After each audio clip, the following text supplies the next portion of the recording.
Hello everybody and welcome to the Whiskey Dictionary, where I do the research to try to teach you a little something about what you're drinking. As I like to do in these videos, if you are just desperately looking for an answer to the question of what scotch to buy somebody for a gift, just buy something from one of these four brands: the Balvenie, the Glenlivet, the Glenfiddich, or the Macallan. The reason I picked those, all four of them are solid brands. They have multiple choices at all different tiers of price points. Pick your price, walk in, buy that thing, you will do awesome. Good luck. If you want a little bit more of an in-depth view into what I think might be some good presents to give people, then keep watching. Or if you'd rather watch one about bourbon, check out the link up there. So something important to know is that scotch gets expensive real fast. So formulating this list is not very easy. And there are hundreds of different scotch brands out there, some of them not available outside of Scotland. So I am specifically doing this list on attainable whiskies. Now there will be everything from the price point of under $50, under $100, and then things that are just over $100 that maybe you want to go a little crazy with. But you know, I didn't put Macallan M on this or anything like that, but they're attainable and they're somewhat affordable just as a gift. So let's go into the under $50 range. As I mentioned, it's going to be impossible to do a comprehensive list of all scotches under $50 that are worth drinking.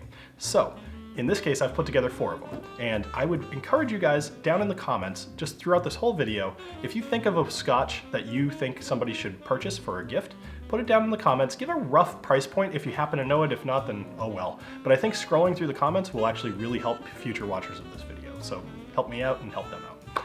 Next, let's talk about Monkey Shoulder. Monkey Shoulder is one that I think if I didn't put on this list, I might get some grief down in the comments. But in general, Monkey Shoulder is actually a really good blended scotch to start off with.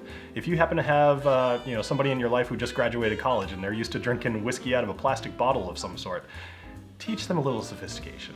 Get them started with a nicer scotch and get them some Monkey Shoulder to introduce them in a way that won't make them run away.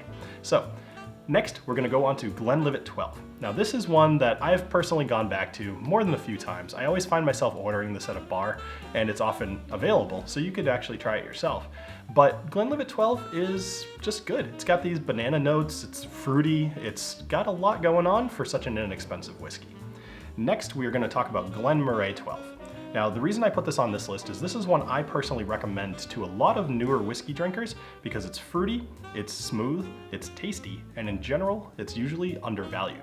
I think that the price point here is typically lower than what I feel like it should be.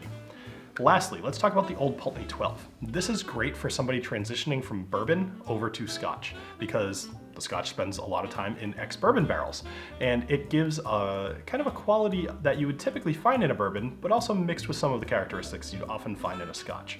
So that is another really good one. These are all somewhat inexpensive and budget options to get. Let's go for things under $100. If I thought that limiting scotch down to below $50 was hard, limiting it to below $100 was nearly impossible. Now, here is some options that you're not going to find on everybody else's list, and that's kind of what I went for here. First is BenRiach 10-year. Now this has notes of vanilla, brown sugar, and banana, as well as just a general kind of richness that I really enjoy. It doesn't stand out as much on the shelf, which is part of the reason I think that this is not as popular as it should be, but that is a really good option, and it's closer to that $50 price point than it is $100. Next, we're going to go with the Glenmorangie Nectar d'Or. This is D''OR, just in case I pronounced that wrong, which is very likely. So this has a lot of fruit notes. It's got orange, lemon, vanilla, kind of cake frosting, like it's very sweet. And in general, it's a newer whiskey from Glenmorangie, and because of that, a lot of people haven't tried it yet, so this might be a really good option for a gift.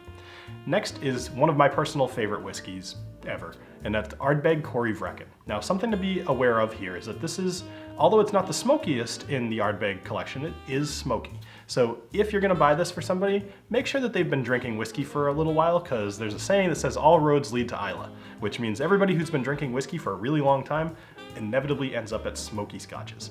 So this is one to buy an experienced whiskey drinker. Even if they've had it before, I guarantee you they'll love it. Lastly, let's go with something a little bit more polarizing. This is the Dalmore Portwood Reserve, sorry.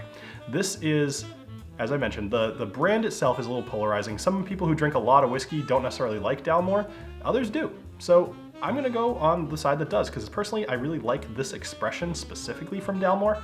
I got it somewhat recently, and I've found myself, I haven't actually reviewed it yet because every time I go to drink it, I tend to get distracted. So I think this is a really good option, especially for the price point. All right, now let's go on to the ones that are over $100, and as I mentioned, I'm not gonna go crazy. There's no McKellen M on this list. This is probably between like $1 to $250, but there's some really good options here. All right, we're gonna start off with something that has a little bit more variety than the rest of this list has. Now you might say, I'm just watching your video to see what to go buy. However, in this case, you're gonna do fine. Compass Box. So Compass Box has just a million different varieties, and a lot of them are limited edition. So if you find something that specifically says that it's a limited release, that would be a good one to buy, because there's a very good chance whoever you're buying it for has not tried it. However, almost everything from Compass Box is very, very good. The only one that I would suggest, although I think it's good, is don't go for the peat monster. And the reason for that is that it will end up being smoky, and not everybody loves smoke. So almost every other option is gonna be perfect. Buy something and be confident that you're buying something cool. Especially if the label somehow speaks to you or speaks to the person that you're buying it for, that would be something worth thinking about. There's just a ton of variety. Next, let's go to Old Pulteney 15 and 18. Now these two varieties are brand new this year, and they are amazing. I was shocked at how much I really enjoyed these. They might be a little harder to find because they're not as widespread yet. However, the 18 is great. I actually like the 15 more, and I think that whoever you're buying this for would like that one as well. Next, we're gonna go to the Glenmorangie Signet. Now here is just an amazing whiskey. One of my favorite whiskeys I've ever had. It is roughly $180 or $200 depending on your area, so it's expensive. But this is one that whoever you buy this for is probably gonna wanna share with everybody that they meet. It's made 1 week a year from the Glenmorangie distillery. They shut down, they make only this thing, and they put it out. So it might be a little harder to find, but you should be able to find it if you look. But of this entire list, if you can afford it, this would be the one I would suggest. Next, we're gonna go with Highland Park 18. Now, I might personally have a little bit of a soft spot for this as I got it and it's got a little sentimental value to me, but the taste here, it's creamy, it's fruity, it's rich, it's full, it's just beautiful. And this is a great whiskey, should be very easy to find. Lastly, we're gonna go to Springbank 18. Now, Springbank in general is known for having very good whiskey. Specifically, the 18 is the one I'm suggesting here. It's got all of the flavors, right? It's got vanilla, it's got fruit, it's got salt, it's a little spicy, and it's got a whole bunch more going on. This is for a whiskey drinker who really likes to analyze and kind of pick apart their whiskey. I would suggest this one. So, as I said, there can be a million more options, and I think that you'll do well no matter what you buy. My main suggestions are avoid the bottom row if you can help it. But in general, buy whatever it is. People love whiskey. People who love whiskey love all whiskeys, so they'll enjoy whatever you buy them. Definitely check out the comments below because people will probably have put some really good options. If any kind of strike me as a really good option I should have included in this list, I'll end up putting it in the description.